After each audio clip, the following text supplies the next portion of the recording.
Albert Awol, the voice of the jungle, broadcasting on the DVC to all points unknown. If you're within the sound of my voice, you're listening to Welcome Home Podcast on the DVC.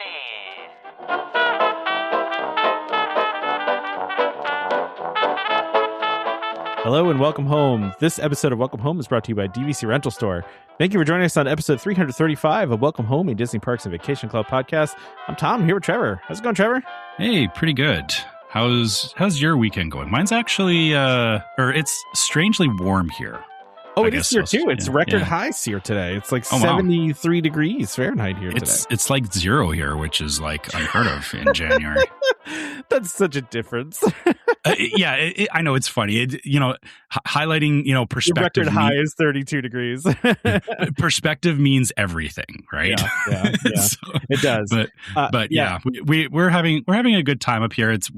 We're supposed to be getting a deep freeze, but I'm kind of glad that it's held off because. Yeah, we actually, and I wish I should have taken pictures of it. We had there's a phenomenon called hoarfrost, which it sounds scary, but is actually not. It's very cool where like literally like the frost like sticks to everything. So like all of the tree branches and everything are like white, and it's very. I should have sent you a picture because it would have. I googled it. I've seen that before. That's really cool. It almost looks like feathery. Yeah. So that's actually been what we've had here for like the last couple of weeks. And actually, I think I'll have to ask my wife. I think she took a picture of the front of the house, or like the tree in the front of the house with it, because it was very like.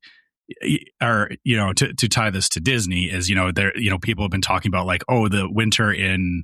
Or Arendelle in Disney Paris or whatever, Frozen Land, right? And it's like, and it snowed there. And they're like, it's so like Arendelle, and I'm like, yeah, well, I get to actually like live in that. You live in Arendelle, it's very, very snowy a lot of the time. That's crazy. I'm doing I'm not doing a Disney thing today, but like a semi Disney adjacent thing today. It's not even real. It really even isn't, but. It's the 40th anniversary of the movie Labyrinth, Trevor. Oh yes, and I did know that. For the 40th anniversary of Labyrinth, they have brought the movie back to theaters. Now, listen, this is not in any way related to Disney, really, but it is a Jim Henson movie, so it's technically under the Disney umbrella now. It's not. I don't think it is. It's because it was a Sony movie actually back in the day. Oh, I thought all of Jim Henson's stuff was like absorbed by Disney. Well, this is interesting though. Because Labyrinth was Jim Henson made it, but it was made for Sony. It was distributed by Sony, but it was also a co-production with Lucasfilm. So Disney may own a part of it. Since Disney owns Lucasfilm now, so I don't know. All I know is. It's a crazy movie. If you've never seen Labyrinth, David Bowie, ridiculous in it. Did you hear about the babe? Like what? You don't know the lyrics to the song? Oh my goodness! Oh, okay. I'm sorry. I was like, what are you talking about? What babe? The babe with the power. Yes. Power. Sorry. Come on. Sorry. Yeah. Listen, I'm not there yet. Catch up, Tom. It's been a while. It's actually been a really long time since I've seen Labyrinth. Probably since the 90s, honestly. Really? So I'm pumped to go see it in the theaters. It's going to be fun. Okay, so here's the thing. I don't actually remember the last time that I've watched Labyrinth front to back. Yeah, but it is one of those movies that is heavily ingrained in my head. Like I get that. I can sit down and watch it, and I'm like, oh yeah, I know this scene. Oh, I know the part where she's talking to the two guards and she's trying to figure out which one's the truth and which one's lying. The worm that tells her, if she went the one way, she would go to the castle. Like I know the movie, but I don't watch it though. I haven't watched it, but I know the movie. So and listen, it's a really good movie. Like I said, it's been a long time, and basically you should play the mini golf course because they have the mini golf course for it in Walkabout. Yeah, we should play that. Yeah. I should play that. I mean, listen, there's very few human characters in this movie outside of like David Bowie and Jennifer Connelly, and it's mostly puppets, and a lot of the voices and people in it are the people from the Muppets. I mean, Frank Oz is in there, you got Dave Goelz you know, you got a bunch of those people. Steve Whitmire. These are all people that do all of your favorite Muppets and that are also in this too. So it's if you haven't seen Labyrinth, I'm sure it's streaming somewhere out in the world. I don't know where, but yeah. And if your kids are going, what's Labyrinth? This is a good opportunity to sit down and introduce them to the world of Labyrinth, because it is one of those unique like 80s fantasy things that it's like, I wish, or well, you know, it's a double-edged sword, because I know they did this with Dark Crystal and it wasn't well received. Is like, I wish that there was like further universe building of it, but at the same time, I also understand if they did that, it could potentially ruin it for me, because it, like, honestly, like the movie is very nicely packed up. It's front to back, like just a solid movie, but the universe is so interesting, right? It is. Yeah. They create a lot of really interesting, like, what do you call it? Yeah. Like you said, it's the interest is the universe of it is really interesting. Like they could have done a lot more cool stuff with it probably. But, you know, listen, I'm excited to see. I don't think I didn't see it originally in theaters, right? Because it came out in 86 and I was too young at that time to go see that. So but I definitely saw it on VHS later, probably. Yeah, I'm trying to remember. I don't think it wasn't one of the movies that I went and saw in theaters when it came out. But yeah, that was definitely like, or so I guess to put it in equivalency of like how much effort you put into watching movies in the 80s versus now, is that was a movie that when it was the early to mid 80s. So because I grew up in the 80s, there was a point where we didn't own a VCR. Oh yeah, and sure. we would have to rent our VCR. Like we would rent the VCR and rent a couple of VHS tapes and watch them over the weekend. And I remember Labyrinth was in that. Like I think that was like, you know, it was one of those weekends where it was like, oh, we had like the big VHS, like the top loader VHS thing, and the top loader. I love it. Yeah, like yeah, dude. If you haven't seen a top loader, like those things are crazy. And yeah, but it was. I feel like it was as big, like it was as important as like going to the movie theater. Like you know, at that time, it was like, oh, because we were renting a VHS and like bringing it home and hooking up to the TV and everything. It had that same, like, I know watching things in the theater has a different impact, but like that was still one of those movies that even though I watched it at home, it like instantly stuck with me. So yeah. By the way, I just looked this up. It's like one of those things that is available for streaming like everywhere. It's on Hulu, Peacock, Disney Plus, and Netflix. You can watch it in any of those places. Good. Yeah, go watch it. Why? Okay, more companies pay attention. Like, do that. Yeah, why can't we do that for everything? Why do I have to like find things all the time? But yeah, so listen, David Bowie, super creepy in it, really well done. Yeah, it's a really good movie. So go check it out. I'm excited for you. Thank you. I'm excited too. I'm just excited to have a night out, you know, just it's not even really a date night because we're going with friends too, but it's funny though, Trevor, because one of our friends refused to go and I said, why don't you want to go? And she's like, I was traumatized by David Bowie in this movie as a child. He's not even the worst thing in the movie. Like, I know, she just said he creeped her out so badly that he didn't want to. Okay, yeah, I mean, yeah, he is the Goblin King. I mean, he's creepy. He's creepy. Yeah, it's fair. I mean, yeah. Anyway, what was his name again with a J? Sorry, what? I'm sure the Goblin King's name is it Jareth? I think it was Jareth. Sorry, it is Jareth. You're correct. Yes. Yeah. But like I said, this is where this movie sits in my head. Like, I feel like you need to watch it now. I might need to. Yeah. You might need to sit down tonight and watch some Labyrinth. You know, now that I'm talking about it, I'm gonna like randomly bring this up to my wife and be like, you know, we should watch Labyrinth. And she's gonna be like, why? And then she's gonna listen to the episode and she'll be like, oh. Yeah. Or I'll forget entirely, and then she'll be like, why didn't we watch Labyrinth? So there's either way you're gonna watch Labyrinth. Yeah. Labyrinth. Yes. I'm a big fan of them bringing these older movies back into the theaters again. I actually really wanted to go. They brought Back to the Future back into the theaters, and they did the those 4DX theaters where it's like a Disney show, you know, where the extra effects and everything, right? Yeah, and I really wanted to go see it, but it was like it's always such a limited time, you know, and like kind of all the moons have to align for me to actually go see a movie. So, but you know that's honestly, you know, the whole, you know, saying like, you know, that's a limited time, you know, it does create a sense of urgency around going and seeing stuff like that. I'll be honest, I'm not opposed to more experiences like that where something pops up and it's like you get a chance to experience it or you miss out, and not from the lens of like, you know, invoking that fear of missing out, but it does kind of bring back like, you know, when these movies were coming out in theaters, like it did feel more like a unique, like an event. Yeah, it was an event and it was a unique opportunity, and you, because, you know, I remember there was movies where it was like you watched it in theaters and, you know, it was over a year before you could get it on VHS, if you could even get it on VHS. If you could like even some get of it them, on VHS. Yeah. So yeah, I kind of I'm a little more receptive now to these like 4D things because I'm seeing where like they're giving that opportunity of an experience, not just like rewatching a movie, right? Absolutely. Yeah. And by the way, this was I think this was the last film that Jim Henson actually directed. So there you go. Another reason to see it. Oh yeah, I guess it was after Dark Crystal, wasn't it? Yeah, it was his last one. So yeah, crazy. Yeah. So anyway, all right. Anyway, so let's talk about actual things. all that aside, we have some listener questions. Well, a listener question, yeah. I thought there was two. Oh no, sorry. Sorry. I thought formatting. That's what it is. My fault. It looked like two. Okay. All right. So we have this, or you want to read it? Yeah. Go for it. All right. So this is Maddie emailed us. Hi there. Taking an extended family vacation in December of 2026. It will be my baby's first trip to WDW, and everyone from him to his great grandparents are going. We can't wait. That's awesome. I love that those kind of trips. We've done that too, and it's a really cool memory for everybody, I think, you know.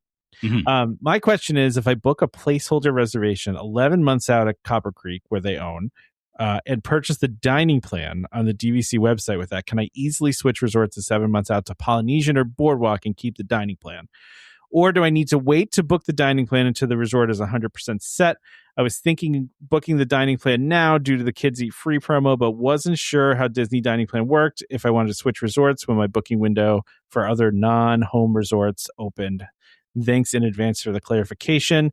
And as a PS, Maddie from Minnesota says, I would love to talk staying at DVC and doing Run Disney if you ever want or need a guest on the pod. So there you go. All right. We could talk about Run Disney one of these days. Okay. But so I looked this up because I'm not gonna lie, I didn't know the answer. And this is a specific promotion. So from what I've seen here, you can, once you've actually you can do the dining plan now, you can book your reservation now, and you can change without an issue later down the road. So like it says you can still change and you're not going to lose the dining plan. So I would do it all now. But just keep in mind that when you do the dining plan, you're going to have to pay for it in full up front, I believe. Yeah. The other thing with that too, so this is my experience, because I a couple of times I've had to go and change things at adjust reservations or add or whatever.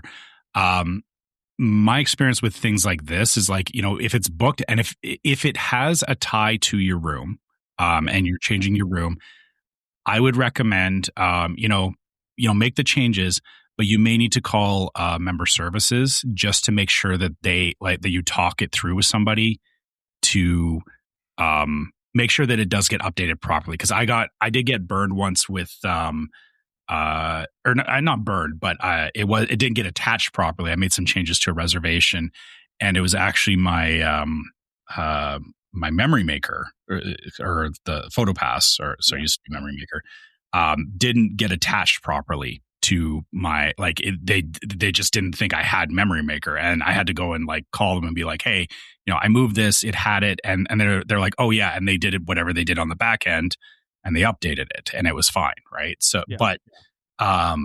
But yeah, like I said, I would say the caveat with that is, book everything now. In my opinion, it's a lot easier, or, from experience, get everything you want booked, and then you can always phone them and say, I want to change this, and kind of talk through with them what the options are. Right. So yeah. And I just looked at like the fine print here, and it says once you've added dining plan to your reservation, you can modify or cancel online. Now I don't know if they're referring to that you can modify or cancel the dining plan online or the reservation, but it doesn't say anywhere that if you change your reservation that you're going to lose your dining plan. So modifying would include changing, to different resorts, right? So I would think so. That seems valid. Yeah. Yeah. I mean, now as far as how easy it's going to be to get Poly or Boardwalk 7 months out. That's a different question. Yeah. So, I guess that statement of can I easily switch resorts as 7 months to Poly or Boardwalk? Yeah. I would say between the two, you stand a better chance at Poly right now because of the fact that there is now the tower. The tower, yeah. And so, again, depending on the size of your family, I don't know. I know you have a lot of people in your family going. If it's multiple studios, that's the answer we don't know. We don't know what they're booking, right? Yeah, there's longhouses in the longhouses have a whole bunch of studios, so there's that. But then the Island Tower has 1 bedrooms and all that. But the tricky part is that there is less 1 bedrooms than there is studios, and again, depending on the size of your party, you may find challenges with getting it at the 7 month mark. I will admit, I honestly haven't looked at what 7 months looks like for the tower right now because my family, we're able to stay in studios. So I usually end up just staying in the longhouses because, you also just prefer that because it's close to the TTC, right? Yeah. I mean, there is that, but also like we could do a studio in the tower, but I just don't bother looking at it because this, like I said, the size of my family, it's usually 3 of us traveling. So we don't need to, I don't look at those other room types is the only thing. So I can't really tell you how easy or difficult it would be. But like I said, just thinking again about how like Polynesian versus Boardwalk in terms of like the size and availability, Boardwalk is also one of the smaller resorts too, right? Yeah, I mean, Boardwalk can be a challenge. It's very popular, obviously. It's it's right there at the. You're looking for close to resort, which I appreciate. I mean, close to the resort, close to the parks, right? Yeah. And so really, it's interesting because you're going to book Copper Creek, which is I love Copper Creek, and Copper Creek just got a nice refurb too. Yeah, like it's even if you stayed at Copper Creek, it's still not the worst. Like, I love Copper Creek. Wilderness Lodge is still fantastic, but. Yeah, getting into Poly or Boardwalk, like I said, Poly I think is the easier of the two right now. But I would think so. Yeah, I would think so.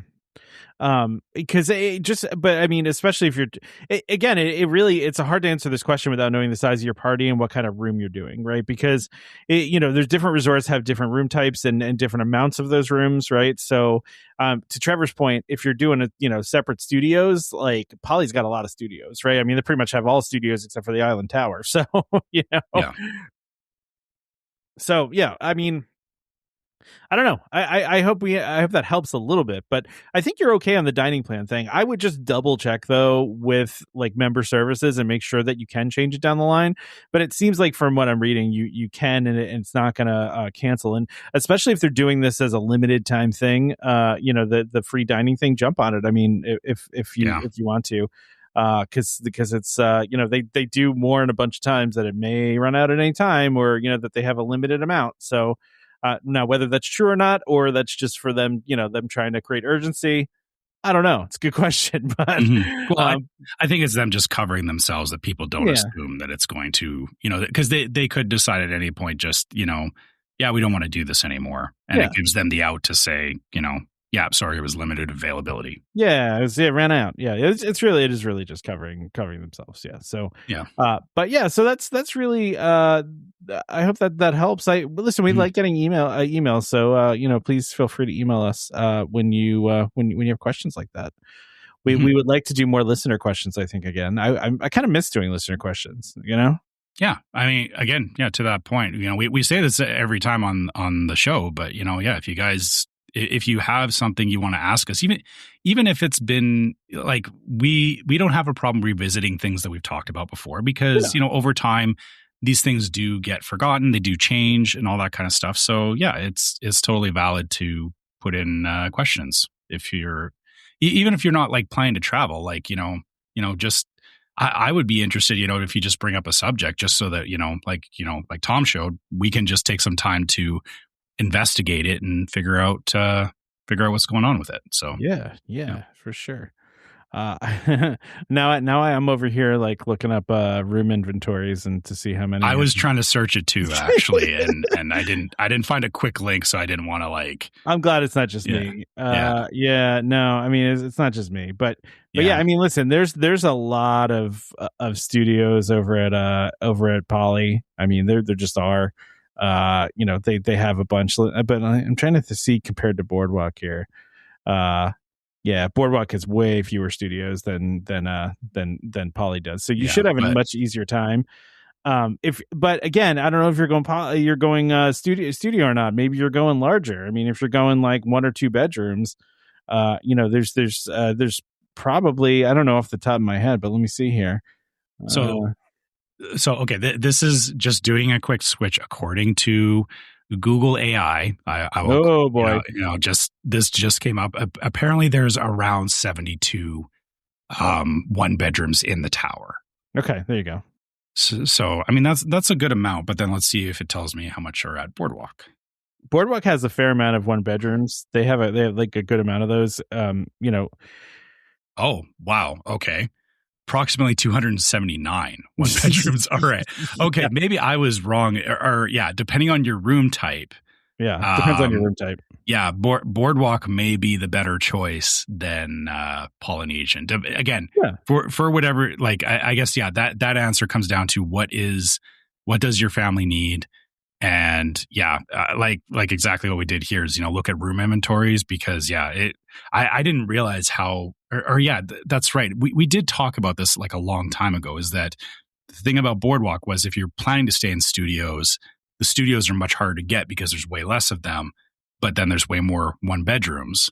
So that's, and I think that's why in my head I was thinking like, oh, there's not a lot to get at Boardwalk because I would want to stay at a studio at Boardwalk. And that's why like staying at the Polynesian makes sense because there's a ton of studios at the Polynesian. Yeah. So yeah, I just pulled up one of those sites and it's 246 studios at Boardwalk and then 279 one bedrooms at Boardwalk. And then if you look at Poly has 360 studios. So yeah, I mean it's a pretty big difference. Yeah.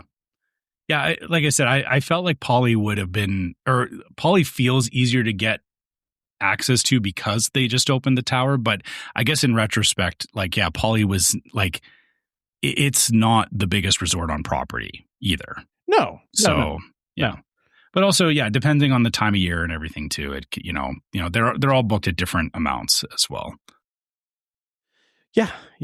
So I look at room inventories all the time when I'm going to book stuff because I am the 7 month. I'm usually like the 5 month booker. Like, oh, okay, yeah. You know what I mean? I'm booking last minute. Like I feel like always. I can't tell you the last time I actually used home priority. But maybe never with DVC. I don't. You until you switched to your home resort to Animal Kingdom, you were never staying at your home resort. Well, we did we stayed there before we switched it, and that's why we ended up switching it because we liked it so much, but also because Animal Kingdom is a much easier get. They have a lot of rooms. Yeah, that's what I mean. Is like your home resort was Bay Lake before. Yeah.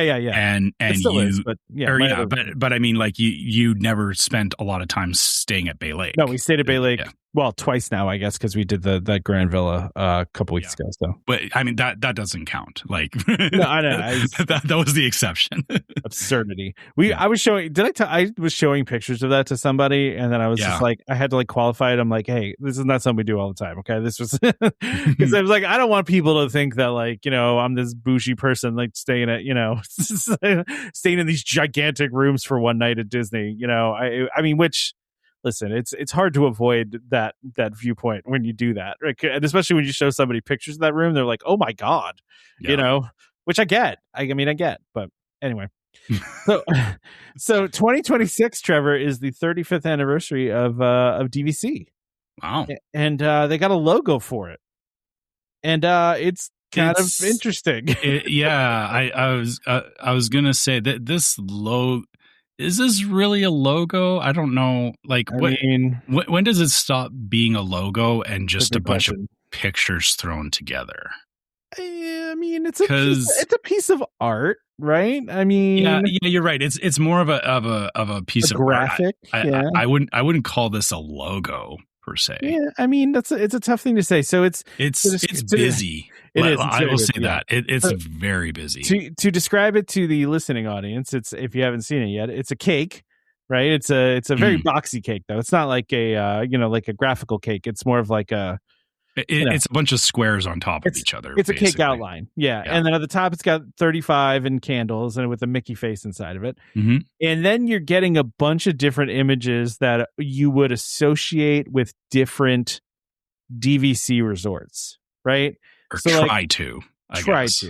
Like, I'm not 100% sure what the mountain is representing at the top there. I'm just trying to think what that represents.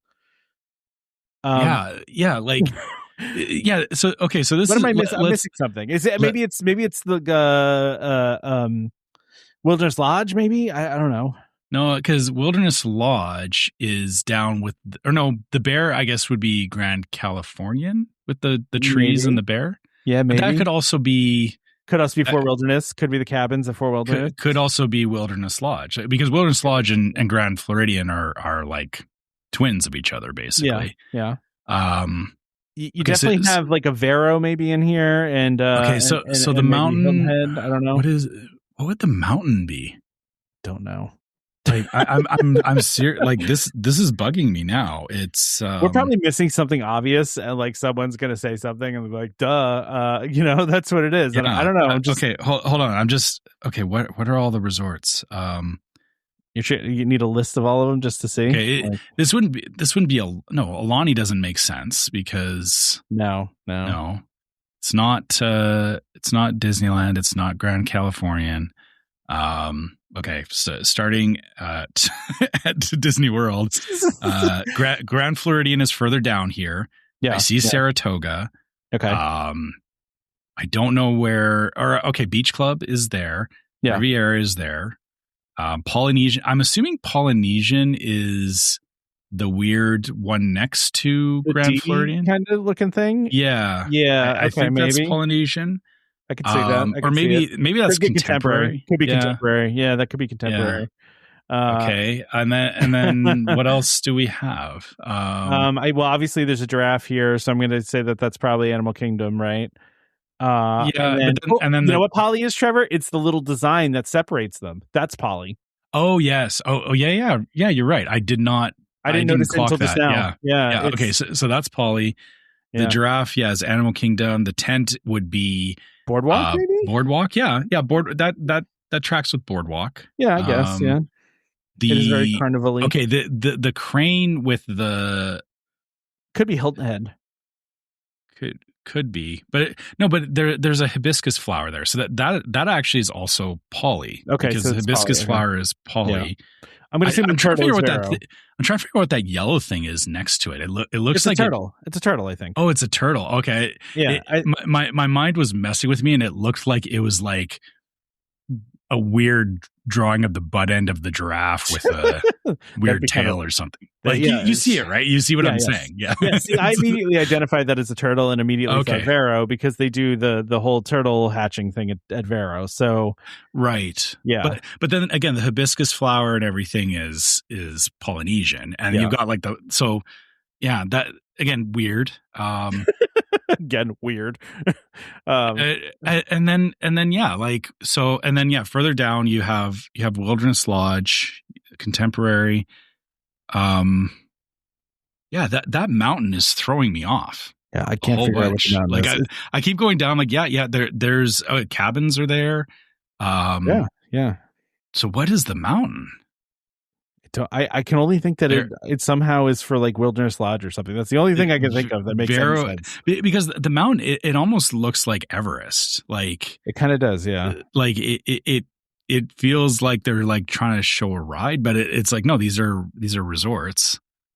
Yeah, I also and neither like Vero or Hilton Head have anything to do with mountains. No, but Alani kind of like, because Alani, where it's positioned, is it's near some mountains on the island. Yeah, but correct? they could have picked something else to represent that. You know. Actually, yeah. Even sorry, I'm wrong. Alani is not anywhere near mountains. Like they're yeah. The only reason I'm saying Wilderness Lodge is because it's called Boulder Ridge, and I don't know. When I think boulder, I think mountain, I guess. But that's all I got. I have no idea what else it could be. Right? I mean, I'm looking. Is there logos of any of these things? Oh yeah, actually, yeah. The logo. I just searched up that's an Etsy thing, but it has they a do mountain. have logos. I thought you meant are they on there? No, they do have logos. You just got to look at it. You got to look for them, but they do have them. So maybe that's what it's supposed to be. I don't know.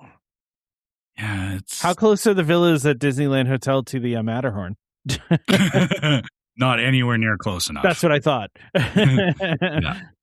Like actually about as far away as you can get. Possibly can be. Yeah. Yeah. I'm just spitballing here, Trevor. Yeah. I don't know. If someone has an idea of what that's supposed to be for, Yeah, us, I'm looking at the Wilderness Lodge stuff and everything, and it's like they have like bears and mountains and trees on there. So it's like, that I think it's Wilderness Lodge. That all kind of makes sense. Yeah. But again, then what's the question then becomes, why do you have that up at the top and then you have the bears and everything down at the bottom? Like it's such a weird. It's a weird image. It really is. Yeah. The honestly, as we've been like looking more into it here, the more I look at it, it's like it's very disjointed and it's very unclear. It looks like if you ask AI to make a 35th anniversary DVC image, it's a mishmash of a bunch of different stuff. Yeah, and I get it. Like some of these things are relevant. I get how they're tying certain things together, but also in terms of like sequencing of it is like you have the tent and the giraffe and everything where it's like, okay, these are all like different resorts, but the Polynesian and the Grand Floridian and the Contemporary all kind of go together because they're all part of the resort loop, or geographically, right? Yeah. So it's like you could it would make sense to me to kind of put them together geographically or like thematically connect them together, but I don't see that happening because on the top tier, it's giraffes and tents and turtles, and on the bottom tier, it's bears and beaches and camp. It just does not make any sense to me. We're definitely overanalyzing this, but yeah, but I mean, if you're going to throw out a piece of artwork like this and claim that it's, this is representative of your brand, what is it representing? Yeah. I agree. Yeah. All right. Well, listen, I'll throw this image out there if you haven't seen it, and you tell us what you think. You two can pick it apart like we did. Yeah, you can. Yeah. Go. I mean, listen, if you think we misinterpreted something, tell us that too. So, all right. So, Trevor, Bluey coming soon to the resorts, and we're getting some a better idea now of what the Bluey experience is going to look like because they're starting to cast some of the people that they're going to have doing these things, right? So they're gonna have let's see here. They're just kind of doing they're doing actual casting for this. It's not like just like a random cast member, which I mean, I guess it could just be a random cast member. You just have to try out for it, I guess, I mean, audition. That's the word I was looking for. Yeah. Any of their roles, you have to meet a bare minimum requirement for, fulfilling any role at Disney, whether it's, as a character performer or just cast member in general. So, yeah. Yeah. And so this, their rehearsals, they're saying rehearsals will begin in May 2026. So probably, June, July, right? For this to start. I think that's probably a good thing here, but they are looking for high energy actors to play some of Bluey's favorite games with fun animal twists. They should be comfortable hosting large groups, improv, and working closely with children. So, yeah, if you want to try out for that, go do that. I could do that. That sounds like a terrible mixture for anxiety and for some awkwardness others, for me. Others would be all about it. That is exactly the opposite of what kind of experience I would like to do. Yeah. So along with this, though, they've also filed a permit to install some electrical equipment, I guess. I'm gonna guess this is gonna be like a big screen or projector or TV or something. You know what I mean? Like they're gonna be building this little space, but it's gonna be the conservation station. Yeah, okay. I was gonna say this is that conservation station. So yeah. And listen, so and the animation, the only space that's available there is where the animation experience is now, and they're opening the whole animation experience thing over at Hollywood Studios, so it kind of makes sense that they can shut that down and then just be like, go over to Hollywood Studios, where it makes more sense anyway, right? I mean, it makes more sense for the animation stuff to be at Hollywood Studios, and for a animal oriented thing to be over at Animal Kingdom. So my assumption is that it's taking over that space. But listen, it's funny because my daughter asked, she kind of wanted to take a break from Disney this year, but I also, when I mentioned the Bluey thing, she's like, so when are we going? And I was like, well, you kind of said you want to take a break, kid. Oh, come on. I could listen. Let's be honest. Even my son, who he's made it clear that he's finishing up high school, and so we're not planning anything because of that. If an opportunity came up where we're like, hey, we won like tickets to Disney, or we're going because of X, he would not turn us down. Yeah, like it's that's fair. That's good. Kids won't, they'll say one thing, but they don't always mean what they say. That's true. Well, my daughter changes her mind every 10 minutes anyway, so it's that too. It's the age or whatever. But anyway, all right. So you want to go ahead and we'll do our ad, Trevor, here, and then got a couple other things to talk about too. Yeah, sure. Our sponsor this week is DVC Rental Store. DVC Rental Store is a World of DVC company that offers magical vacations at incredible value. Save up to 60% off retail rates at premium Disney resorts. DVC Rental Store now includes deposits as low as 25% at the time of booking and a built-in cancellation policy for every reservation. And as always, DVC Rental Store pays out the most to members looking to rent their points. Want to learn more? Go to dvcrentalstore.com/welcome home or call 1-855-DVC-RENT. That's 382-7368. And when you speak to them, be sure to let them know that Welcome Home sent you. All right. So, Trevor, Disney announced a whole bunch of stuff. For this summer, right? Like deals and stuff, right? And we talked about the free dining plan thing earlier, but they're doing that cool kid summer thing again. That they did last year. And so there's going to be a lot of deals, but the one I'm really looking at here that I thought was interesting is they're doing 2 free room nights and theme park days when you do a 4-day package. So you can do a 4-day package and that turns into a 6-day package. Yeah. See, interesting, right? That's pretty good. I feel like this is something when I was growing up, they did more of.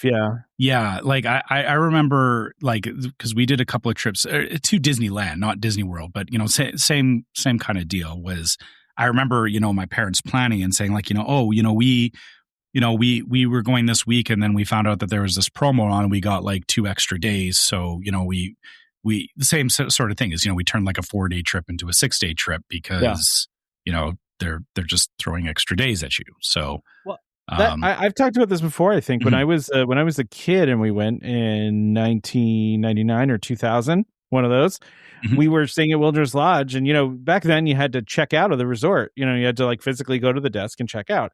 And my mom was checking out, and they were like, "Hey, do you want to add, 2 more days for, like $300 or something like that?" And my mom was like, "Yeah."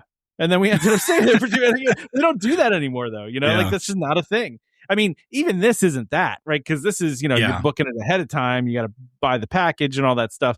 But like that stuff used to happen a lot, where they would just be like, "Yeah, just throw us a couple $100 extra bucks. So you can stay for a couple more days." Like I was, I remember being shocked at the time. Like, wait, we're just gonna stay here now a couple more days? Like, what happened? Like, it was crazy. But yeah, the caveat to this, by the way, is that you have to book this between January 6th and February 15th. So you have a limited time to book this, right? So you have to do it through February 15th, and it's available for most stays from May 26th through September 15th. So okay, yeah. So you got a limited time to jump on it, but that's a heck of a deal. I feel like there is a couple of good windows between May and September that that you could definitely make a lot out of this for sure. Like it, having 6 days in like late August feels like it could be a pretty good trip. Yeah, So I would be surprised if people are, jumping on this already. The funny thing is, we're talking about this and, as DVC members, like we're not going to use this. Yeah, we're not going to use this, but listen, we know, I don't know what the proportion of non-DVC listeners to DVC listeners are, but and to that end, like, I don't know about you, but I do have I have people that, acquaintances and stuff and people that I know at work that know me as, the person who does Disney stuff. Yeah. And so they'll come and be like, hey, what do you think about this? And so, knowing stuff like this is not a bad thing because, even if you don't use it yourself, if somebody else is planning a trip, you can help, you can flag it to them because, people aren't checking this stuff as routinely as we are. So that's exactly right. And that's why we talk about these things because, if you're not up on it and you hear this and like, maybe you have a friend that wants to go or something but doesn't want to spend too much. Hey, look at that. This is 2 free rooms, room nights and theme park days. Like can't really beat that, man. Yeah. I mean, that free dining plan for kids is pretty decent too, but we've talked about the free dining plan thing before. Not always a great deal, but that's neither here nor there. It's a little bit different because it's kids eat free, and it's kind of a different situation. So, it's a good way to do it. But kids, so that one, the kids get between ages 3 and 9 when you purchase a package for you and the kids. Also keep in mind with the dining plan too. Everybody in the room has to have everyone has to be on the dining plan. By the way. Yeah, if you don't know, you can't buy one plan for one person and share it around. It's exactly everyone does need their own. Exactly. So they also are doing a 30% off on select Disney resorts, up to 30% off, which is the thing they always do. And usually it goes like this, where the value rooms you can get 10 to 15% off, and then moderate you can get like 20 or 15% off, and then so as you go up the chain, you get a bigger discount, but it's also more expensive, right? So yeah. So those are out there. Go and I should actually add on to this that we get or I get emails because I'm a Canadian resident. They do these same kind of promos, but they frame it as like Canadian discount offer, but it's like the same. It's like 30% off, right? Yeah. So. Yeah, exactly. But it's this particular part. It happens a lot more than I think people realize. Yeah.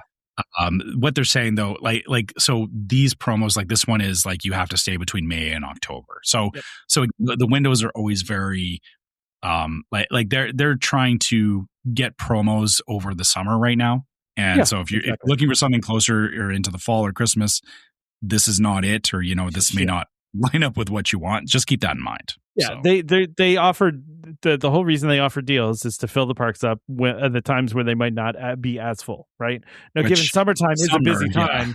Yeah. Summertime is a busy time, but it's also super hot, and a lot of people don't want to go in the heat. So, that could be it too. But anyway, Florida residents cost to save 35% on rooms, and annual pass holders can save up to 40% on rooms. So they're trying to get some pass holders in up in there too, and also just Florida residents. And then water park free for a day, still doing that. I kind of wanted to take advantage of it last time I was there, but didn't really work out. But something to note with that though is, again, they have the water park free thing is a limited time frame. So 26th to the 8th, May 26th to September 8th. Yeah. So again, really over the summer, they're offering it. But yeah. There's also too, I saw this too. So we talked about the Bluey stuff, but then they're doing a thing at the Diamond Horseshoe. They're doing a Jesse Woody show called Jesse's Roundup, which is interesting because they haven't. I don't think they've done a show at the Diamond Horseshoe in forever. I was gonna say I can't remember the last time there was anything to do at the Diamond Horseshoe I guess my experience with the Diamond Horseshoe has always been around like the Christmas party and stuff where like it's a place you go to get cookies and whatnot. So exactly. I'm not hanging out in Diamond Horseshoe on a regular day, I guess is my statement there. Yeah. So I mean that's I don't think I've ever for a while Diamond Horseshoe was only opening seasonally when they needed more capacity, like if I remember correctly, and so I haven't been there forever. I don't even, maybe I've never been to the Diamond Horseshoe. I'm just trying to think if I've ever been there. Like I said, I remember I've walked into that building specifically to get a cookie during the Christmas party. That was the only reason, though. You never gone and actually sit down and eat there. Yeah, that is my like most recent specific memory. You're right. I don't think I've ever like gone and sat down in Diamond Horseshoe, or even like you said, I don't even know if it's been open in the times that I've been there. So. It's been open lately. I mean, for the past couple of years, it's been open year round. Right. But they basically have the exact same menu as Liberty Tree. It's the exact same dishes from Liberty Tree. So, I mean, and they're not even shy about that. They actually even say, same dishes from Liberty Tree. So, listen, I love Liberty Tree. So, I mean, I guess if Liberty Tree didn't have any availability, I guess I could just go to Diamond Horseshoe. But it's kind of cool they're doing doing a thing there. It really an activity kind of thing. Yeah. Yeah, because there's crafts, dancing, and yodeling. Okay, cool. I mean that is Jesse's thing. So yeah, it is Jesse's thing, man. It is. Yeah. So that's fun. They're also doing a thing at Communicore Hall called Goofy Core. Okay, where you can dance and play along with the Goof Troop, DJ Dance Pants, and Goofy himself during wacky activities. Goofy's Game Machine. So they're doing like games and stuff. It looks like there's a parachute involved, which, listen, my favorite day at gym when I was a kid was parachute day, man. Parachute was the best. All right. Who doesn't love parachutes? The parachute was always fun. Yeah, exactly.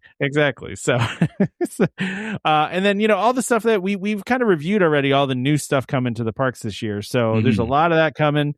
I think that was really it of all these things, but there's, yeah, I don't think there's anything else new we need to, like you said, we've touched on this stuff in in very recent episodes. So yes. I mean, listen, there's the new Disney Junior Mickey Mouse Clubhouse Live thing that's going to be opening up in that whole area over at Hollywood Studios. So, there's also that too. So yeah, lots of cool stuff. All right, so, Trevor. So you have another Disney parks adjacent thing here. Well, so listen, there's not a lot of parks news going on right now. So when there's not a lot of parks news, we kind of will venture into other things. And I saw this and was very interested in this. And also because of some of this casting, my daughter is now on board with going to see this when it eventually comes out. So there's been some casting news on the live action Rapunzel, which has been in development for a while now. Right. Yeah. So number one, and this I'm going out of order here, Trevor, but we can go in order of the way that they announced these. So they announced who was cast as Rapunzel and Flynn Rider. I don't know who this girl from Rapunzel is, that's Rapunzel, but looking at her, wait, I get it. Is that Tegan Cross? Hold on. She's from DC's Teen Titans. Oh, okay. She looks like Holly from Stranger Things. Oh, no, I don't think it is her because she's older. But yeah, no, she kind of does look like Holly from Stranger Things. Hold on, let me. Okay, yeah, I see what you're saying. Yeah, she did play Raven, which I'm more interested in the Flynn Rider casting because as I think I've talked about on this show, my daughter's very into the zombies movies. And the guy they cast as Flynn Rider is the main character of the zombies movies, and she absolutely loves those things, and especially this character. And I feel like it's really good casting, actually. Yeah, I mean, these two definitely look the part, like even without like any makeup or because the thing is when you get the final product, like they obviously look like the characters and everything, but these two definitely immediately fit. Like, oh yeah, I can see where like that's Flynn and Rapunzel. Oh, yeah. Plus it's also smart for them to use Milo Manheim, who's the guy that from Zombies, because first of all, he's already in the Disney bubble, right? But you're also going to pull it. I'm telling you, when I went to that concert, the Zombies Descendants concert, he wasn't even there, but every time he came on the screen, all the girls in the crowd lost their minds, like flipped out. So like there were people, and my daughter might be one of them. She'll go to see this just because he's in it. You know what I mean? And this is the smart way to do these things is that, there is, it's interesting how fandoms will like follow actors around through different projects and stuff like that. And Disney is clearly not oblivious to that. Yeah, they know how to do this kind of stuff. Yeah, and I mean, the hard part for me is that I'm getting older and I don't want to accept it, and I'm not in tune with the things that are going on with like. I've done this with like a lot of things where it's like, oh, this person is like, you'll hear about pop culture things, and I'm like, I don't even know who that person is. I've never like, heard that person. Even this guy from Zombies. It's like, yeah, I know about zombies. I don't care about it though, but I get, there's people that are hyped around it, and it's all a timing thing at the end of the day. It's like, what you're into at the time, what is, what your friends are talking about and all that kind of stuff. Disney is definitely playing into that. And, this is a good way for them to kind of get in a next generation of, people hyping about Disney movies. And I will say, live actions are they're a very touchy subject, and they're very hit and miss, right? It can be, yeah. Like when you initially say to me like, oh, they're doing a live action Tangled, like in my head I go, why? Like the movie was fine. Like, why do you need to redo it? Right. But it's fair. I get Disney is doing this stuff, and it's a means of reintroducing it and retelling and all that. And I will admit, like, the Maleficent movies, which were a retelling of Cinderella but from a different perspective, I really liked those. Like, and listen, yeah, there were a couple of them I really liked. And part of that was like Angelina Jolie as an actress. I've watched a lot of her movies over the years. Like, she was in Tomb Raider. I go as far back as like I watched Hackers, which was like one of my favorite movies from the 90s, and she was in that. So like I get like, following actors and stuff through this. Talking about these two, it's like, okay, I don't really get this. But then I saw you put this other thing on here. Okay, yeah, because this is a bigger one. Mother Gothel, which they're apparently casting Catherine Hahn, which is another great casting for this movie. Okay, now you've got my attention because Catherine Hahn, obviously her as Agatha from WandaVision and Agatha all along, and and she's had she's had her own rightfully very, very good career, and like I've seen her in other movies, and actually gone back and like there was like movies that like my wife would watch, and it was like, oh, is that Catherine Hahn? Like, I didn't realize like she was in. She shows up in a lot of stuff. Yeah. She was a great supporting actress, and she's really getting like her front and center attention right now, which is So that because of that, it's like Mother Gothel is like that character has a lot of range to just like be. It gives her an opportunity to be a certain kind of crazy. Yeah. Which, I think, I'm really hoping that her combined with, this cast honestly is pretty stacked to get a lot of people's attention for a live action show. So, I mean, I'm curious to see how this plays out because, I enjoy Tangled. I'm not like obsessing over Tangled or anything, but the right casting for this is enough to get my attention to go like, oh, maybe I will go watch a live action. Yeah. Right. Like it's an interesting thing. Like it's, I don't, and that's why I don't want to say like, all live actions are bad, but it's like, if Disney is actually listening and doing it right and like, doing it with the right purpose and, not just rehashing the story. Like I'm sorry. Some of the live actions were just like literally like copy paste of the previous movie. Yeah. Which I hate that. I hope that they give it some space where like someone like Catherine Hahn, like she's going to bring so much cool stuff to that role. Yeah. And it's almost like, and okay, nobody get mad at me for this. Like I'm not saying that, Robin Williams was, a phenomenal actor in his own right. I'm not saying that Catherine Hahn is Robin Williams, but I put them both in the same space as if given the opportunity to, stretch their wings in a role, they can do some real like a lot of things that we see as iconic that like Robin Williams did was him bringing his own stuff to it, right? Yeah. I feel like with like this is the same kind of thing. Like if Disney doesn't like try and force Catherine too much into like, no, you like give her some space to like make some comments, do some like almost fourth wall breaking. I feel like that could like really make it a better show than just like retelling Tangled. Yeah. So yeah. Well, and listen, she can sing, and she kind of sounds like Mother Gothel. She looks like Mother Gothel. Like it kind of just seems perfect. It's not a hard transition to get her into that role.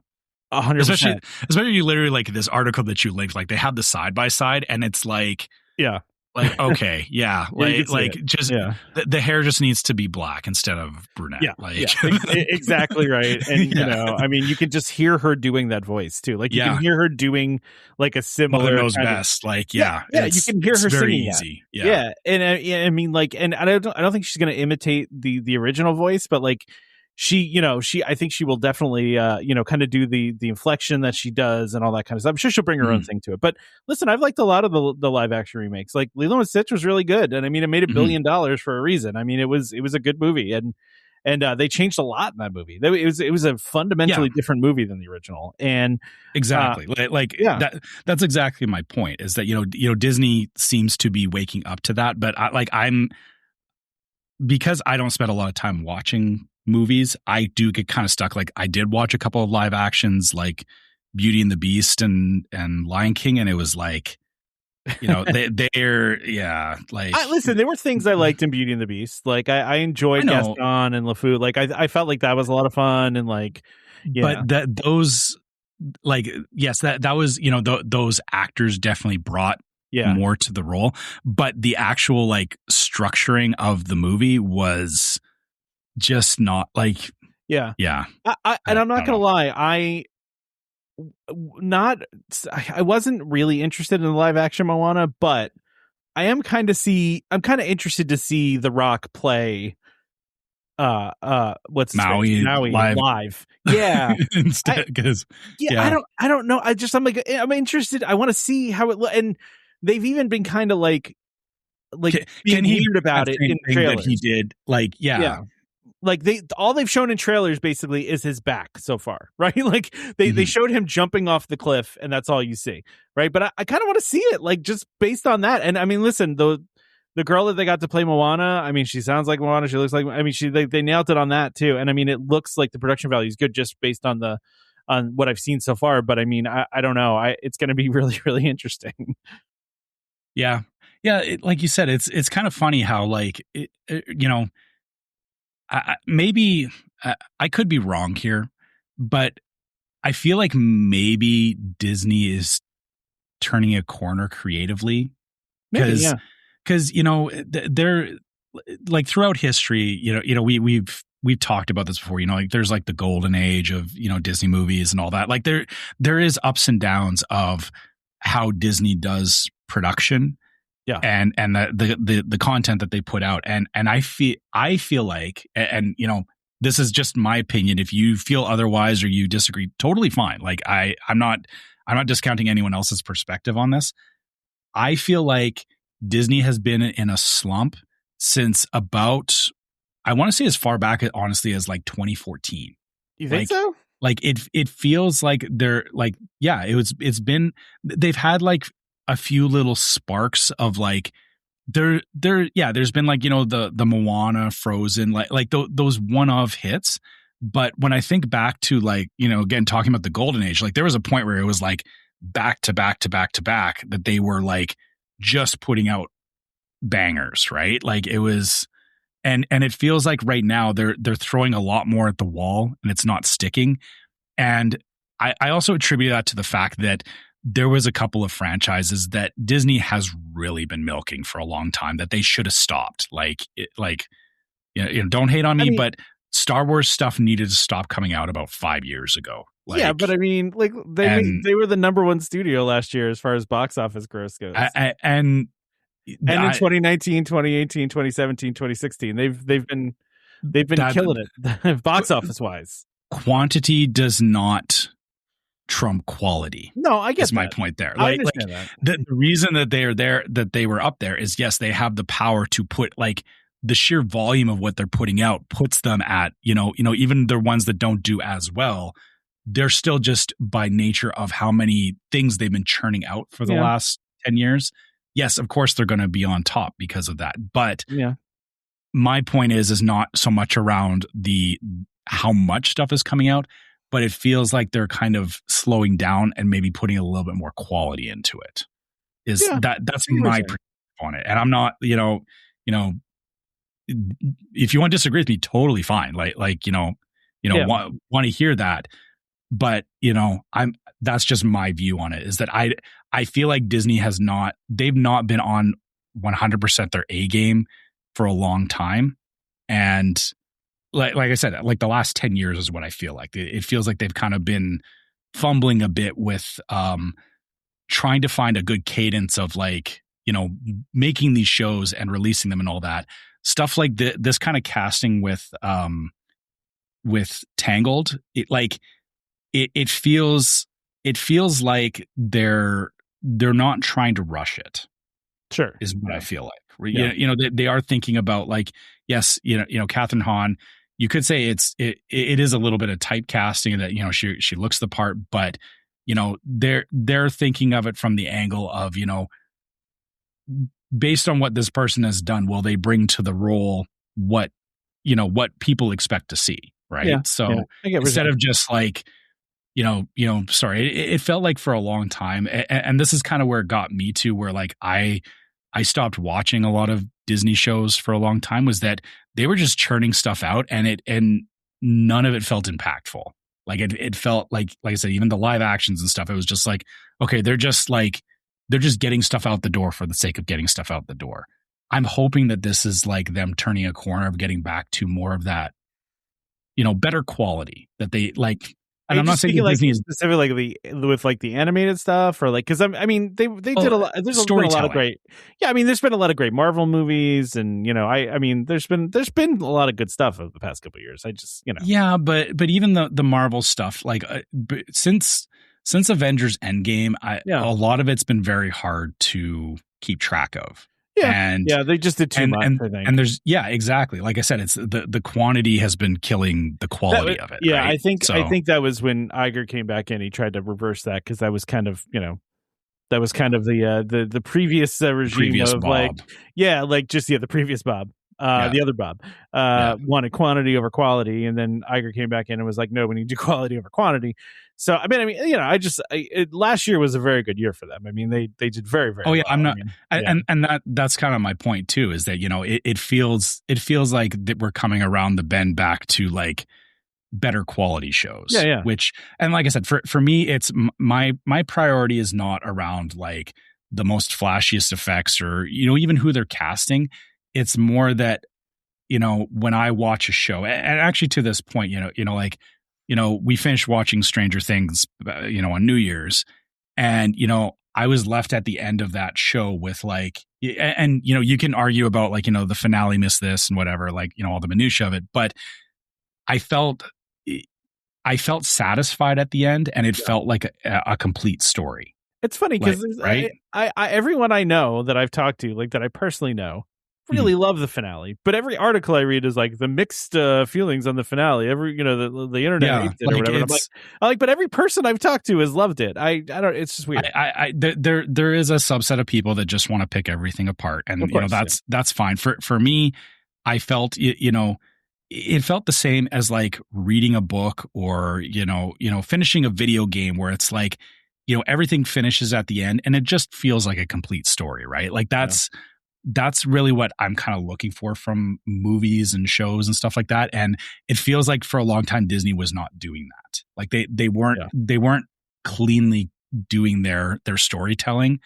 And it leaves you at the end of it, you're kind of like, well, that was it. Or like, what happened? Like it doesn't it doesn't feel good, right? Yeah, and yeah. and I know my criteria is very ambiguous in that I'm saying I like understand. but yeah, like I said, that's just my feeling on it, is that stuff like this makes me feel like maybe Disney is waking up to the idea that they don't have to churn out as many movies, and they can do better, not more, right? Yeah. Just really quickly, and I'm gonna put a spoiler alert really quickly here on this. The only thing that bothered me about the Stranger Things finale, so if you haven't watched it, skip ahead now. But how is it that Hopper can kill like 30 military guys and then he just goes back to being the sheriff of the like what like okay, so that's where my problem is. He like killed like 30 soldiers, and like they're just like, it's cool, we'll just move on. Okay. I understand that, and I'm gonna play devil's advocate here. Problem. I don't completely agree with this, but the government was doing sketchy stuff. This so was like, don't say anything.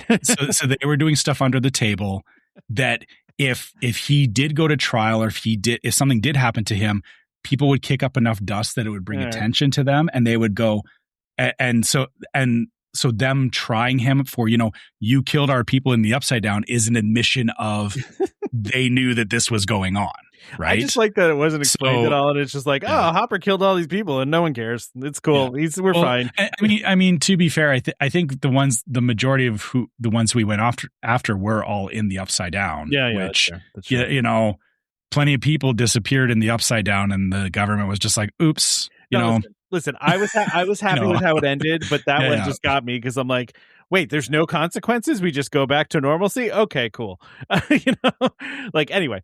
Sorry. Sorry for spoilers. Just, hopefully you got a chance to see it. Mark that, and we can, put it at the front of the episode. Like, hey, Stranger Things finale spoiler at this time if people are concerned about it. Which, I mean, if you haven't watched it right now, I mean, it is what it is. It's your fault. I'm just kidding. It's 2 hours long. It's hard. That is actually, like, I said to my wife, like, we have to watch this on New Year's Eve, only because of the fact that just the way social media works now. And it's not that I don't spend a lot of time on social media, but occasionally, like, YouTube Shorts or Facebook Reels, stuff pops up, and I'll get little tidbits of like, this scene from the finale, and it's like, no, don't, like, I don't. No, what drives me nuts is there are websites, because of the way the internet algorithms work, that will just they'll put in the headline, the reason why X character died in this episode of whatever, right? And it's like, why would you do? I know why you did it, but like, I hate you for it, because it's like, I am trying to avoid these things, and I can't avoid them because it's just in the headline. Like, it's so difficult to avoid spoilers. Yeah, just saying this character, and I know why they do it, because you get clicks by doing it. But it's clickbait, and it sucks because you can't. I hate it. Yeah, I wish there was a filter for clickbait. Like if I could revise my algorithm, that it's like, I want to see like content about Stranger Things, but no clickbait. But no clickbait, no spoiler. Like, give me a spoiler filter. Like, that's what I need in my life. Anyway, Trevor, last but not least today. And I put this on here because it seems mundane, but I'm interested to see your thoughts on this. Mm-hmm. So, as we know, Buzz Lightyear Space Ranger Spin has been closed, for a while now, because they're redoing it. And one of the questions I think we had, you and I, at the beginning of this is, are they going to redo all the signage up front? Right? Like, are we going to move away from the super cartoony, like, kind of the 90s cartoon? Like, it's very much like the 90s Buzz Lightyear animated show. Yeah, it is. So I think our question might be answered on that, because a permit has been filed to replace the signage of this ride. Now, are you sad that here's the thing. I don't know. I'm assuming they're going to deviate from this, because like you said, that was very 90s. And I'm assuming they're going to bring it up into, like, I don't know, maybe not. Maybe they want to keep it 90s because, that was Toy Story was 90s and they want to keep that vibe to it. I don't know. But, maybe they're just putting something in that's a little more updated and a little more, I don't know. But my question is, are you sad to see that happen, or are you cool with the progress?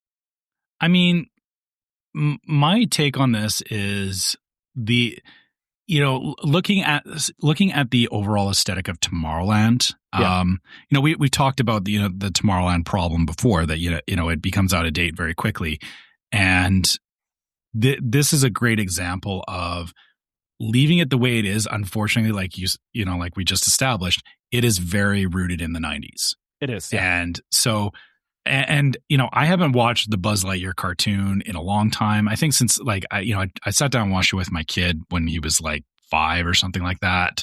I'm not gonna lie, I kind of forgot it existed until now. Yeah, and I mean we watched it just because like I was hunting for like there's that there's a whole lineup of like Disney afternoon cartoons besides like the obvious like Chip and Dale and everything. Like there's a whole slew of them that like I went through with my son when he was younger to just see what sticks. And this didn't stick. I from my point of view, I want to see what they do with it. My only curiosity around it is that it's very heavily 2D animated at the moment. I'm wondering if they're going to give it like the proper like Toy Story 3D animation to it, and also if Zurg is going to stay on there as well, because Zurg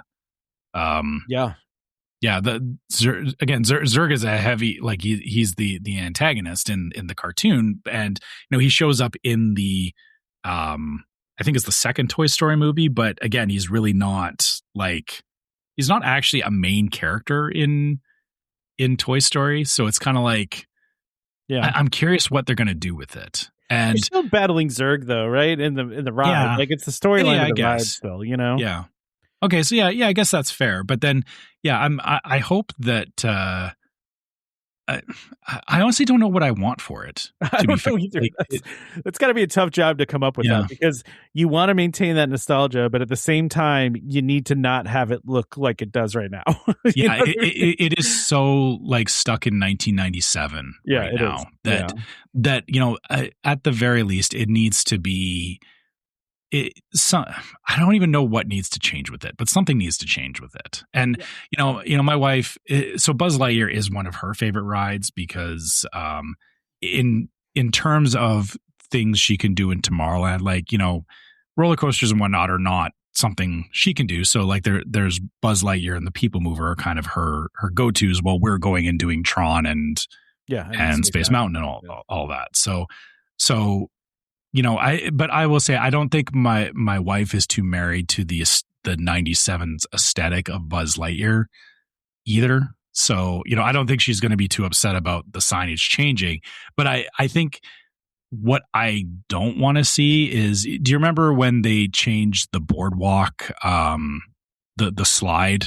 Oh, the boardwalk slide, yeah. Yeah, I remember we talked about that, where it was like, we kind of liked it, like it had a very unique thing to it, and what they replaced it with felt very they threw a decal on it.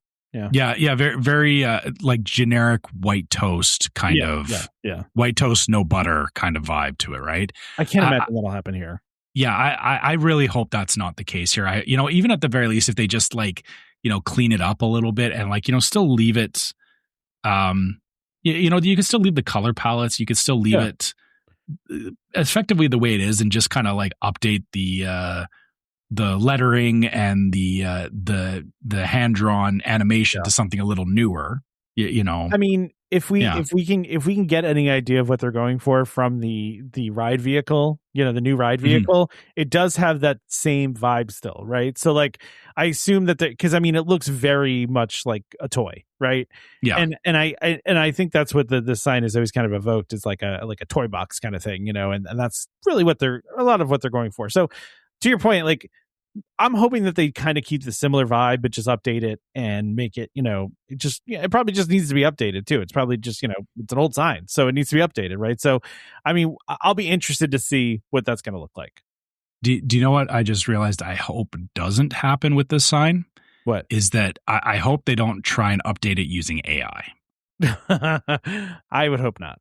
Because I know you're saying create the logo with AI, or clean up the animation or the look of it, the drawing of Buzz. Like I feel like I'm looking at, I'm like, somebody could throw this into an AI thing and be like, clean this up, and it could do it, but then something would be off with it, right? And then and not like not to say Disney is like going all in on AI, but I know there's been a couple of examples of like promo stuff that they put out that is very clearly done with AI. Yeah. And I feel the worst thing that could happen is if that moves over into the creative space for them. Yeah. Like, you know, AI is great for like taking care of menial tasks and taking care of things that are, you know, easy to do.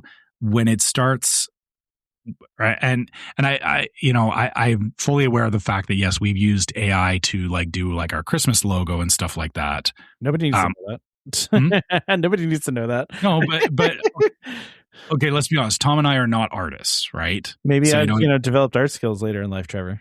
Okay, sure, Tom. But so it filled a gap for us. But I'm not displacing the fact that if I was to do a proper logo, I would engage somebody to do it, and I would get it done by somebody who actually like knows the rules of like design and stuff like that. I hope Disney is doing the same thing with this, and that they're not trying to cut corners with it. I doubt it. It's too high profile, I feel like. Yeah, I feel like to that end, if they did decide to do something AI with this and replace it, people would like in the first like days of it being open, people would pick it apart because they do, right? So yeah. All right. Just going to throw that out there. Of course. We'll see how this plays out. Yeah. All right. Well, I think that does it, Trevor. I think that's let's wrap this thing up. Yeah, that was a good spread of stuff for this week, I think. Yeah. I think so. Yeah. All over the place, but that's how we do. Yeah, I'm not opposed to being all over the place. It keeps things interesting. It does. Yeah. So yeah, if you have questions for us that you want to hear on the show, like how Maddie sent us an email in, you can always email us at welcomehomepodcast@gmail.com and, send us questions, send us, share your own trip report, share stuff that you're doing for Disney, all that kind of stuff. We love hearing from you guys and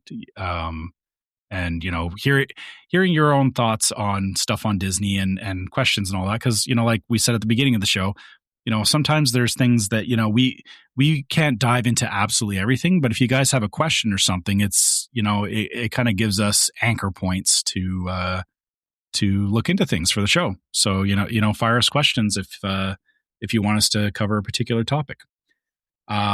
Also, you can find us on social media. So you can find us on Facebook as Welcome Home Podcast. You can find us on YouTube as Welcome Home Podcast. You can find us on Instagram as Welcome Home Pics. On Facebook, we do have our group, Welcome Home Disney Waitlist, where we do talk about things from the show. Everybody in there loves sharing their own Disney stuff. I love seeing the trip reports. I love seeing people posting pictures of things that they're doing, just for this, only for the sake of, just sharing with other people that enjoy Disney. I think that's valuable. And, we love seeing that in the group. So, thank you for people who do that and keep it coming because, it's nice to have a fun Disney group that's not full of drama because that's what we are, right? Yep, that's right. We're a fun group, not full of drama.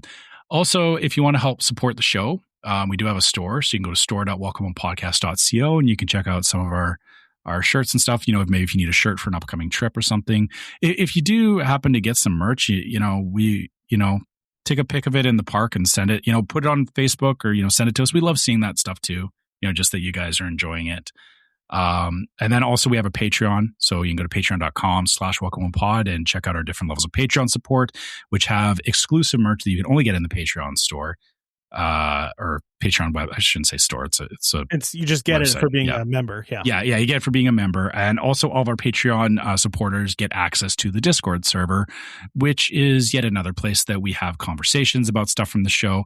Sometimes off topic things, sometimes, people talking about DVC and, just everything Disney. And again, it's just another place where we have great conversations with our listeners. Shout out to Becky in the Discord this last week. She was doing some planning and asking for some advice, and I think we helped her. Maybe I think we helped her, but I know she ended up going for more stuff, which maybe that's not helping. I don't know. But yeah, she was trying to figure out some stuff, and that was a fun little conversation about just her trying to do some Disney planning. So stuff like that, and it's always in the Discord. Last but not least, if you're listening on iTunes or Spotify or anywhere you can leave 5 stars, leave us 5 stars. Just helps more people find the show, helps us get more visible, and it's just a good thing for the internet algorithm. And you can also leave us a review on iTunes if you want to share your thoughts about the show on iTunes, because and we do read those. We do see what you guys say about the show and what you think about what we're saying. So keep that stuff coming too. Yeah, and don't forget to subscribe to Welcome Home Podcast so you can be reminded every time we release a new episode. We can, really helpful to subscribe, helpful for us, helpful for you, right? So you can find us on Apple Podcasts, Amazon Music, TuneIn, Stitcher, Spotify, YouTube Music, just about any podcast app that's out there. You can find us. By the way, we will have we are going to be doing a food time again sometime here soon for the Festival of the Arts. So there will be an upcoming food time here. So keep an eye out for that. We forgot to mention that earlier, but yeah, we'll have that. We saw the Figment cake, and we absolutely have to do an episode just to talk about that. So that'll be coming anyway. So look for us, by the way, on any of the podcast platforms. You can find us there. And huge thank you to our sponsors, DVC Rental Store, for sponsoring this episode.